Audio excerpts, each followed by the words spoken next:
So you've now gone through a series of breast cancer tests, and you're revealing for the first time on national television. What did you find out? For the first time on national television, I received the call that I do not have breast cancer.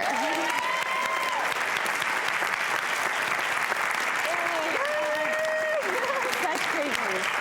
So it turns out that bloody nipple discharge while breastfeeding is a fairly common phenomenon. It's generally just with the first baby. This is your second, right? Mm-hmm. So we call it rusty pipe syndrome. So bloody discharge both sides that dissipates after a week is normal. But if bloody discharge persists after 1 week of breastfeeding, then you really should seek medical attention. But if, bloody discharge is one of the common signs of breast cancer, so it was appropriate that they did a workup. Thankfully, the most common reason for bloody discharge is a benign condition of dilated, twisty milk ducts. But the other two most common things are papilloma, which is a precancerous little cauliflower-like growth inside the nipple duct. So it needs to be completely excised so it doesn't become cancer. And then, of course, cancer is always a possibility. Is that painful? Unfortunately, no. I wish that things would hurt so that we were alerted to I do too. Cancer. I wish I mean, because I felt like if you felt something, like a lump, or if I felt something more concrete, I would be more scared.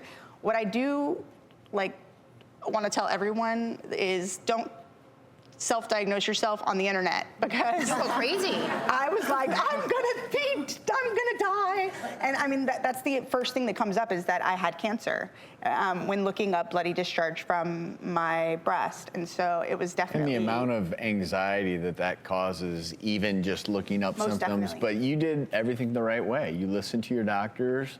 Now you know. I'm sure you feel relief. What's next? I go back in for an ultrasound in a few months, and just really taking care of my health. And anytime I'm doing anything strenuous, I'm always wearing protective stomach bands and really trying to monitor me. Like, most women have mammograms at 40. But I really think that if any woman feels, every woman is their best doctor, I feel like. And if you feel like something is not right or different about your body, talk to your doctor about it, and they will definitely help you along that path. Because just because you're not 40 doesn't mean you can't have breast cancer. And I think that that's like a really important message. Well, that's very true. I feel like I'm doing this for my children, actually, because I'm alive for them. And Well, Terra, we are just so happy that you got the result that you were hoping for. Thank you for sharing.